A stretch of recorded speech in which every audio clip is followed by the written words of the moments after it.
Hello everyone, I hope you're all doing fantastic. I'm doing great. I'm home. I just gave you a flash. What was that? What book is it? I'm very excited because I get to stay home for 2 weeks. And I get to film all these videos and I get to spend time with my rabbits. And today we're going to do a review of, you guessed it, Children of Time by Adrian Tchaikovsky. I thought, why not make like review of all the books that I read by him, since Cage of Souls that I really liked, you should check it out, it's in the cards. It was really good, so I wanted to do more reviews of his books, and I recently read this one together with like the Shiny Reads group, and we're still reading it. I just kind of read ahead, so if you're still in the beginning of the book, you can still join the group, read our previous comments, it's not that much, and just get into it and continue reading along with us. That would be so much fun. Please do that. This is a sci-fi. I think it's published in 2005. I'm going to first be doing a spoiler-free review, and then I'm going to be doing a discussion because, whoa, this book made me so mad.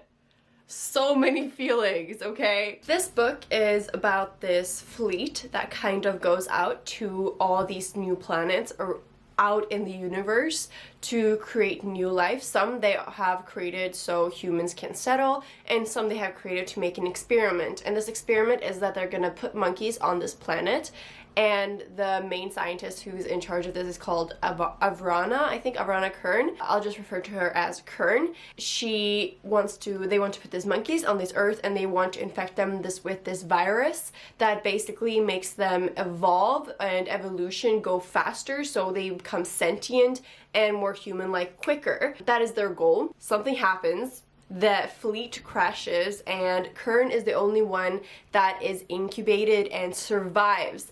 The interesting thing is that Kern is kind of the psychopathic character. She doesn't care about humanity. She just wants her monkeys on her experiment to survive, and you follow her while she's in like the incubation, sleeping basically. And then a couple thousand years later, as I get it, Earth is basically destroyed because of conflict and war and destroying the planet. The rest of humanity goes out and seeks these planets. So it's kind of like this huge disconnect between these two groups of humans, because the first group is basically more of getting humanity out there, of exploring, and the second group is looking for survival. And then you follow these characters. Holston is the main character. He's something called a classicist, and that means that he studies old history and old language, so he is the only person aboard the Gilgamesh, is the human survival fleet. He's the only one that understands the language that Kern is speaking and the old humans, because there seems like there's like a huge gap in history where they kind of lost each other and the history. So that's kind of interesting, and I kind of wish that the author would have talked more about that. There was 2 pages I think dedicated to that whole history. It's also unclear about the timeline. So what happens is that instead of these monkeys coming down to this planet, the virus starts infecting arachnids instead, and these 2 different types of spiders. I will put a picture of the 2 types of spiders right down below here, because it's actually really interesting, and it kind of changed my view on the spiders and how they evolved, because I was picturing these spiders instead of like the typical spider or like a tarantula. So over the many years, the spiders become more and more sentient, and the book is divided into 8 parts, and between the 8 parts there has been a huge time gap. So it's kind of hard sometimes to know how much time has passed between these kind of like bigger chapters or parts of this book. And we're following the main character, or the main spider, called Portia. She's not the same spider. The author is using the same name for a certain type of spider throughout the story, which is in a way is a little bit confusing because it's not the same spider, and I think that kind of pulls it away from us sympathizing with the spider, because there's not one character that we get to know maybe like really close. Maybe towards the end there's a character called Fabian, spider character, that we get more understanding for and we get closer to, but in general I feel like this is a way for us to get away from the spiders. On the other hand, the spiders don't have any names, so by putting names on them we are getting like closer to them. I don't exactly know what the author's intent was by this, because it's different spiders but with the same name and we have the same relationship to it, so it kind of makes it seem like it's the same spider, but it's not. So what happens is really interesting, but I'll talk more about that in the discussion part of it later. So basically, I ended up really liking this book. I gave it like 4.5 stars, I would say it. It's definitely not a new favorite because there are certain parts of the drama of what's happening with Holston and on the spaceship. Holston and Kern are the only characters that are completely continuous throughout the whole story because they're the only ones that are like getting put down in like the incubation and woken up and put down incubation, so they actually survive for all the evolution of the spiders, and they desperately need this planet. That's the whole thing, the Gilgamesh, they desperately need this planet to survive. Like, they need to get there so that they can save humanity, and Kern, being the psychopathic scientist that she is, won't allow them to go down the planet because it's gonna ruin her experiment. And I think in the beginning you really hate Kern, you like despise her, and that definitely changes throughout it. I didn't really enjoy so much the drama that was going on the Gilgamesh, the way that it was put up with the different power controls. It got me really frustrated seeing how idiotic humanity was portrayed as, and imagining that this is like many centuries into the future. I was astounded at the idiocy presented in this book.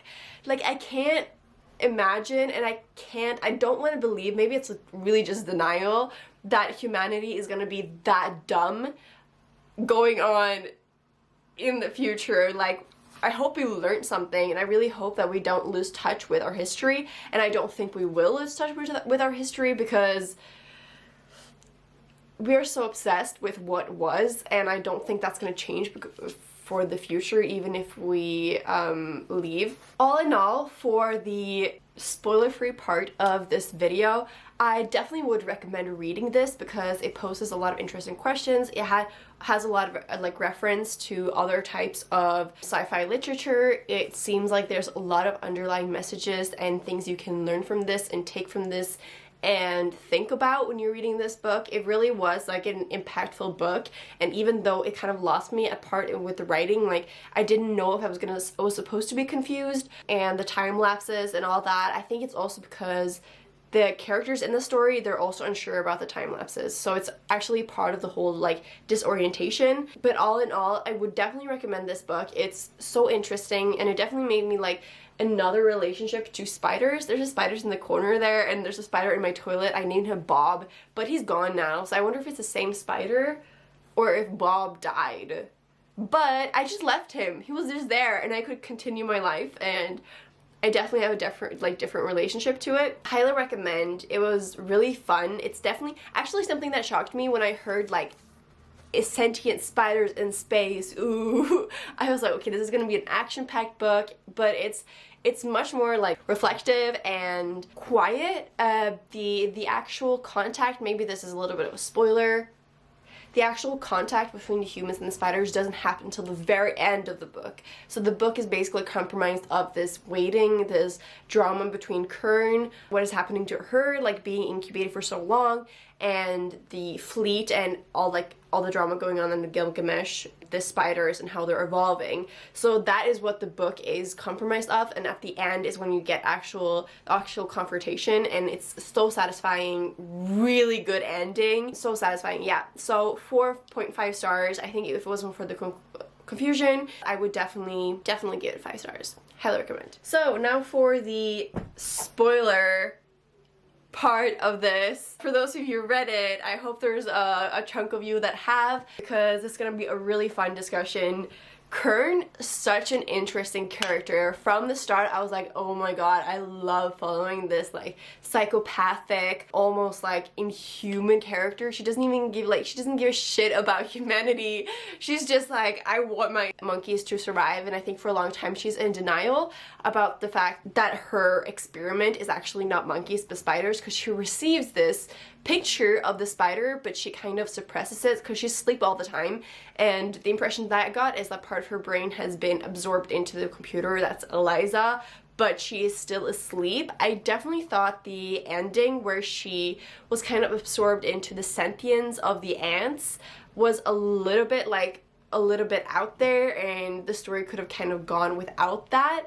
But it was really interesting how she went from this godlike character where the spiders, they were like kind of, they saw her as a god because she told them she was a god, and then they refused to contact her, even though they do have like the technology for it, because they think she's a god and it would be like putting her down or disrespect to contact her. That was really interesting, like the relationship and how it changed to at the end where Fabian is really close actually to Kern, and how they have a relationship. I thought that was really cool, like the degradation of like from god to human, to just like an advisor. Yeah, just like actually the whole process. I think it's very common of how, us humans, how Kern, she wanted to control the process and evolution of the spiders. She wanted them to be taught a certain way and evolve in a certain sense, and I think that's like very human-like, where because we humans evolved in a certain way, we think it's the right way to evolve, we think it's the right way to have our history be done, and then try to recreate that to get the same results, when actually there are so many things that could be better about like the way we approach things. And especially if she's in control of like the evolution of the spiders, like she could do so much more to help them. And when she has that moment, like that revelation where she's like, oh my god, my children, I am here for you, I was almost crying. I was like, whoa, Kern, you've been asleep this whole time, but like you got my heart. Like when she was like, I don't care if it's humans or spiders, like we are the same, you're my children. I was like I'm almost crying now. That was so beautiful, and oh my god, whew. That was really amazing. She just evolved like such an amazing character, and she's definitely my favorite character in this whole thing. On the other side, we have the spiders, who actually, like, just talking a little bit about their technology, I was a little bit confused about how their technology was working. I definitely got the impression they were using, like, I know they're using chemicals, they were using pheromones and hormones, and they were using the intelligence of the other insects to create certain things, and I thought that was so interesting, and especially how they use it towards their advantage in the end, where that was like how they twisted humanity, is that they use the chemicals, they use some sort of virus to make the humans understand that we are the same. That was brilliant. I was like, yo, spiders, man, so intelligent. I also like the whole thinking process of how Adrian has imagined what it would be like if spiders would use technology and using their nature to come up with that process. That was really intelligent and really interesting to read about. Holston, let's talk a little about the humans.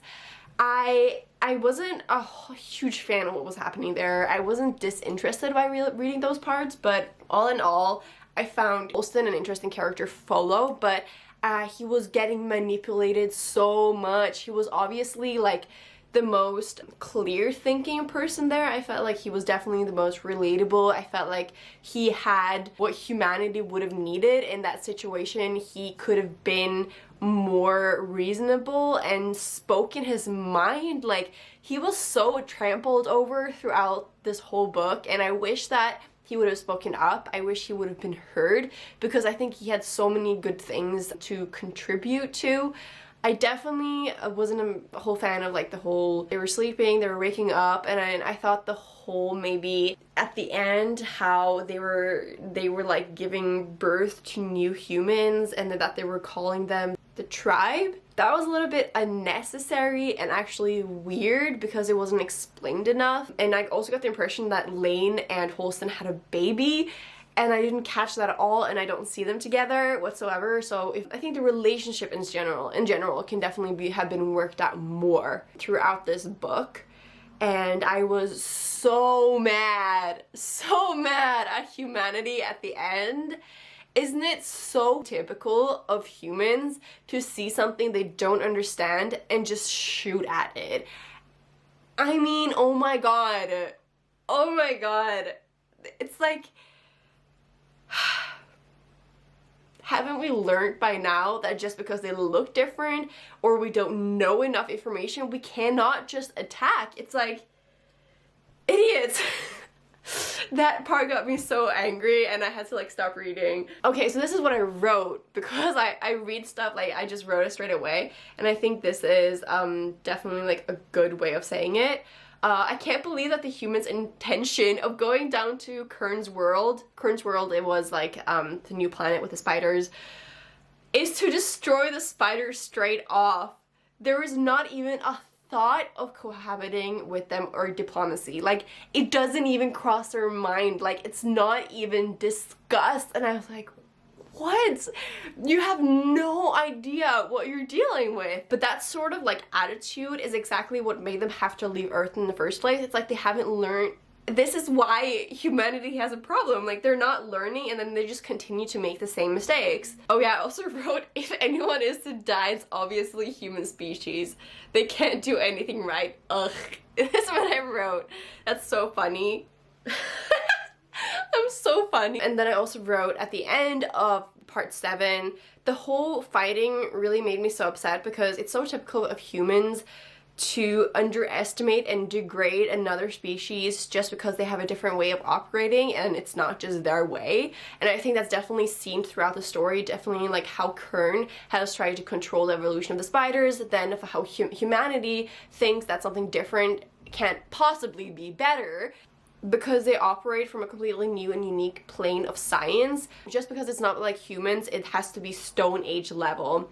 I definitely love the ending. I thought that was so clever. I also liked when you were reading from the humans' perspective how they were saying that the spiders was almost like a, you can see in front of you like the spiders moving like really quick and like in that spidery, you know, like weird way. I just twitched. Anyways, let's move on. I liked how you got to see that because when you're from the spider's perspective, you don't really talk so much about how they move and all that. Synergy, I wrote. I hope that makes sense. Of how actually when humans and spiders cooperate, you can create something more better than what we would have been separately. Something I do really want to touch on, speaking of how the spiders evolved, is the sexism and how it was handled in the story was amazing because, as those of you who read the book know, the female is the dominant one when it comes to spiders, and they are the one that takes control of the male, and as they say, they eat the male and after they've consummated. That was actually really powerful how it was represented and how you could see the males like speaking up for themselves, and it was almost like flipped, man, because the females were like the more intelligent, the stronger, and it was just so cool to give this perspective where like the males were like, oh, the artistic ones, or like the ones that needed to be doing all like the minor jobs. I really love that. I thought it was really good, really well handled. So I've been talking for a long time and I will end this review on that. I think I could have talked about it longer. I thought it was really interesting. I really loved it. Yes. So if you want to hear more opinions and different opinions from mine, I'll still link the group down below if you finish reading it and all that. If you want to contribute with your opinions, even though you finished reading it, you're welcome to that in a group as well. I hope you guys really enjoyed reading this book, and I hope you guys enjoyed listening to this video and watching it. Comment below all your thoughts. I would love to know all your spoiler thoughts, spoiler-free thoughts. Just remember to say that it is a spoiler when you write in the comments. Also follow or friend me on Goodreads so we can talk about more books together. That will be awesome. I hope you guys have an amazing day. I wish you all a great stay at home. If you have been wanting to quit biting your nails for a while, now's the time. And also to read the books that you didn't know you wanted to read. I love you all. Talk to you soon. Bye!